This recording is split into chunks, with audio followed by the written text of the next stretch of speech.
Hey guys, thanks for joining me. Today I want to share an old classic with you. It's been around for a while on my menus. It's snapper, ratatouille and a fritter that everyone's going to be like, how'd you put that one together? So it's pretty awesome, it's simple, it's easy, you're going to love it, so let's get into it. To kick this one off, we're going to start with the ratatouille, and the base of it is basically going to be the roasted tomatoes. So I'm just going to quarter those. These are washed. Throw them in a tray. And then with the onion, half of it's going to go into the ratatouille and the other half is going to go in for the base sauce. So here's an onion that's already been peeled. In half, just root off and then cut it into 6 pieces. That can go in on top. A drizzle of olive oil, and that oil will help emulsify when we go into the blender later also, and then some salt that will draw out the moisture and it will give us some liquid in the bottom of the pan. So that can literally go straight into the oven.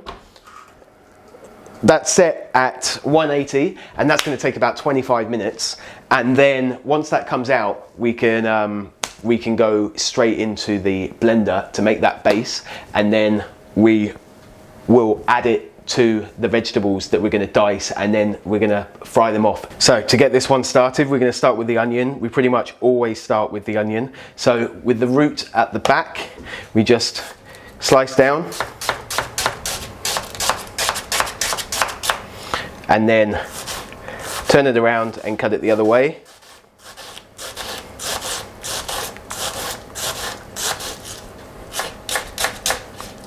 And then just trim around the root. It's going to cook down, so if it's not perfect, it doesn't matter too much because you won't be able to see it afterwards. So once you've got it done like that, it can just go straight into a pan, and then we'd sweat that down. So a touch of oil in the pan with the onions, and then we can go in with a little bit of garlic, probably about half a teaspoon there. And then we're going to do the longest to cook first. So we'll start with the eggplant. These can go into dice. We want to keep everything pretty much the same size so it cooks evenly. And then we just put them in longest cooking time to shortest cooking time. Capsicums. I always do it upside down and then just peel around. And then if you've got anything here, you can just trim that off so it's not wasted. It doesn't matter if it's not square because you won't see it in this dish, or if it's home cooking, it doesn't matter anyway. But peel off the sides of the capsicum, and this way you won't get any seeds. So, and if you do, they're very minimal. And then around the outside, just so there's no waste. That can go to compost. You don't want to put any colour on the onions, just cook them gently. You can start off on a higher heat and then knock it down to a low heat, just so they can cook down and the sweetness will come out. So ratatouille is going to be quite sweet with the capsicums and everything else. And then once you've got the capsicums done, they can go into a dice. If it's heavy on this white, then we can just get rid of that. So once that's done, straight down, and then into cubes. So work your way through that, and then exactly the same with the zucchini.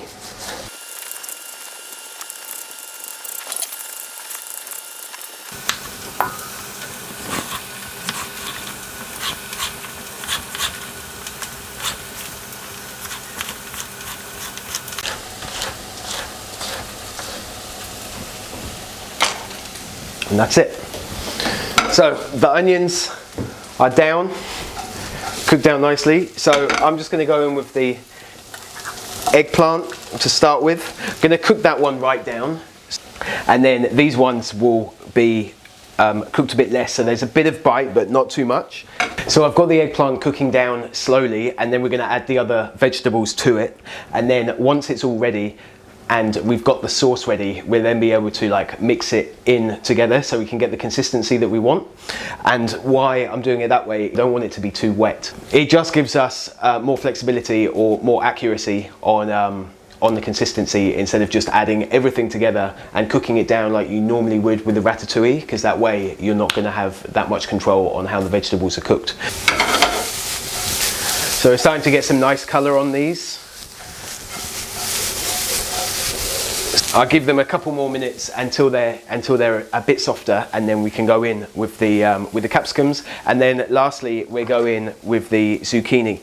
So the zucchini, if you cook it too much, it literally just goes to mush, whereas this will go soft, but then you'll always have it so it's held together with the skin on most of the parts, so you get that colour. Whereas with the zucchini, it just pretty much just disintegrates. They're already almost there, so I'm going to go in with the capsicums, and then the very last couple of minutes we will put in the zucchini. So the zucchini has been in for a couple of minutes, so I'm just going to turn that off, and then the tomatoes have already been in for their time, so they're really soft. So what I'm going to do with these is they can just go straight into the blender, and then we can add that to the veg.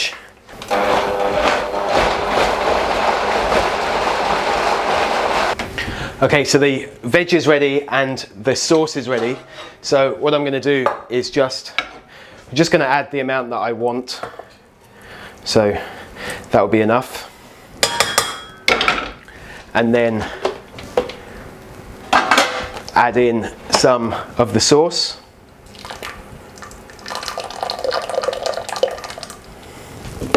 That should be good. A touch more, because what I want to do is I want to cook it down slightly so it really sticks together. So the next step is to make the black olive fritter. So I've got 1 jar of black olives here that are without the stone. Just stick those in a sieve to get rid of the liquid. And then they can go straight in to any type of blender. You can even use a Bamex if you need to for this. So whatever is the easiest way, or you can even chop them by hand, but it's just quicker to do it like this. So lid on.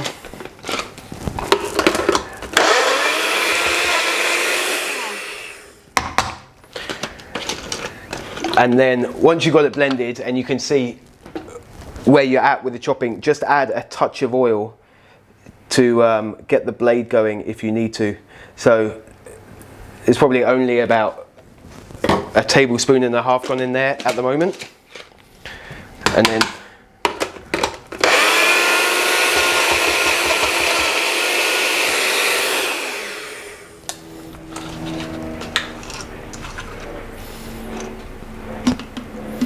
and that's it. Once it's a nice puree, then that's good to go. It doesn't matter too much, you're not going to be able to see it because we're going to encase it in the fritter. So that can just go straight into a bowl. So the fritters have got a bunch of sage here, and what we need to do is we need to match up the size of the leaves, need to be the same. So they don't need to be exact, but obviously the closer they are, the easier it's going to be for you. So there's a couple there that will be almost the same size.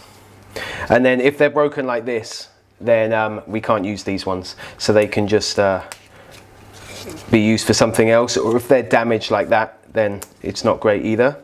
So can just work your way through the bunch, and then whatever ones match up similar size, then that will be the way forward.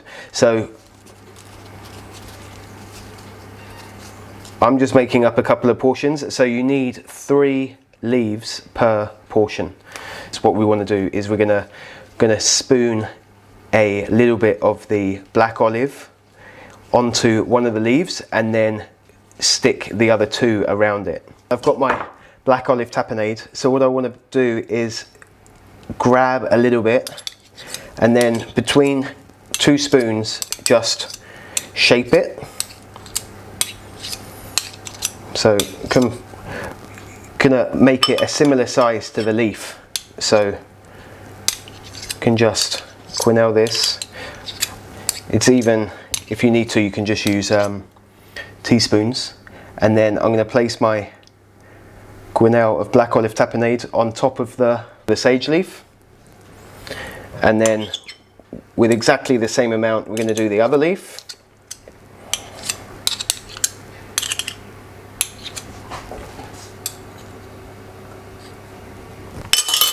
And then I'm just going to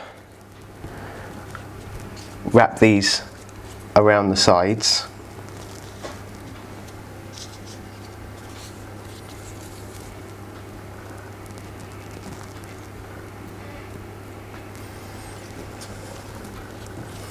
And then just press the leaf into the tapenade, so you're almost using the tapenade as a glue. So once you've got them like that, then they're good to go. Okay, so next we need to make the batter. So I've got some plain flour and I'm just going to add some cold sparkling water to that. So the cold is quite important because it will make it fluff up when it goes into the fryer. So just give that a whisk and make it nice and smooth. Then I've got a bowl of flour which I'm just going to give the sage fritter a dusting, and then I'm just going to drop that straight into the batter, and then they can just sit there until we're ready to use them. Just do this one as well.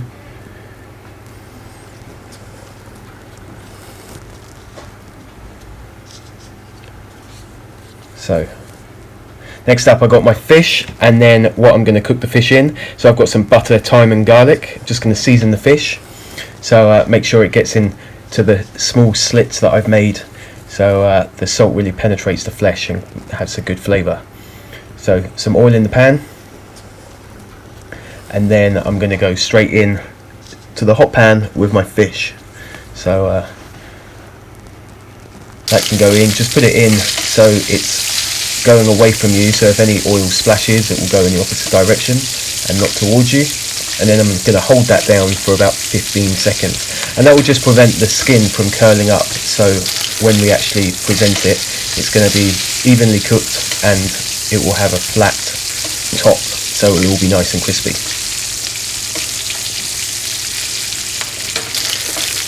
So I can get my pan ready for the spinach. Got some olive oil going in there, and then once the fish is a bit further along, because the spinach will be super quick, you can just throw the spinach in and we'll be good. So now we can make the fritters. So just check if the oil's hot, which it is, and then make sure they're completely covered in the batter, and then they can go straight into the oil. They're only going to take about 45 seconds. You don't need to worry about making the centre hot, because it will be for the amount of time that they're going to go in. So you've literally just got to make the batter crispy and they're ready. So just give those a check.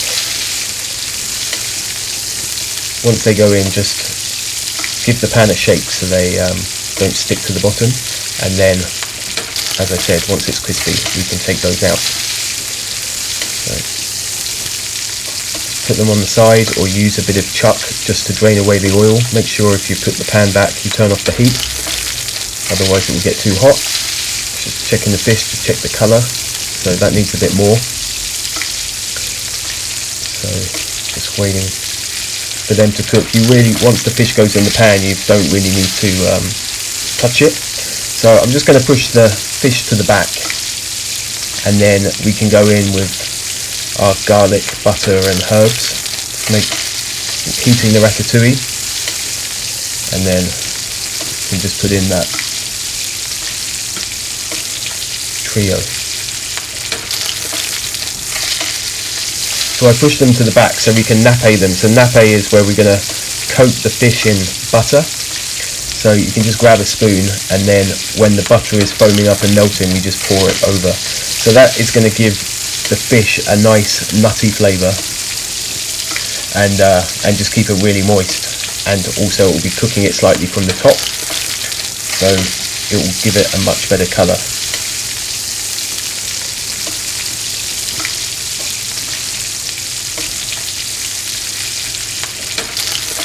If your pan is getting a bit too hot and the colour is, or the butter is colouring a bit too much, then you can just add a little bit more butter into the pan, and what that will do is it will cool the pan down slightly, and then also will stop the butter that's already in there from colouring. So you don't want to get too much colour on your butter before the fish is actually cooked. So remember that you're not actually going to be eating all of this butter, so you don't really need to be concerned about like the fat content, because you're not actually going to be eating it at the end of the day. So just carry on nappeing that. Make sure your ratatouille is hot. The fritter is remaining hot. With being fried, it will hold its heat for long enough for this to go ahead, and then we can just wilt the spinach and we'll be ready to plate. So I'd say there's about another minute of cooking before we just flip them over, and then we can just assemble the dish. And then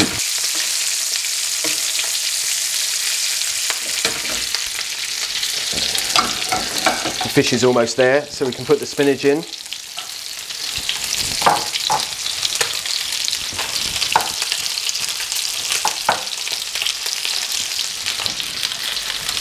Season the spinach.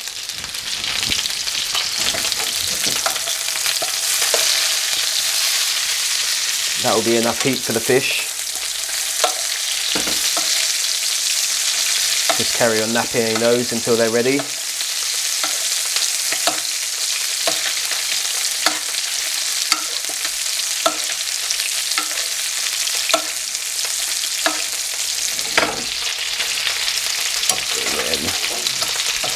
These are almost there, so I'm just going to flip them over so you can cook on that side. So the heat's off.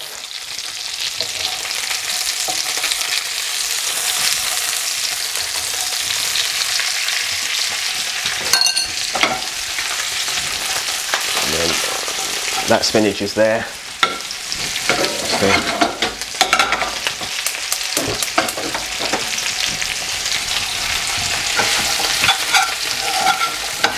So we're ready to plate up. Okay, so plates up. Can put a ring there.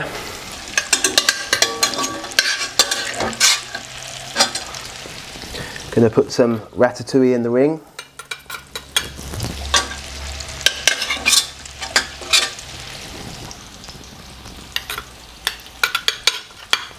So then we can go on the plate with the spinach, so that will give the fish a little bit of height, another colour, another ingredient. So just stack that up, make sure it's not got too much water in it, put on the snapper and then the sage fritter on top of the ratatouille, and that's it. So I hope you enjoyed this one. If you like it, don't forget to give it a thumbs up and subscribe if you want to see more dishes like this.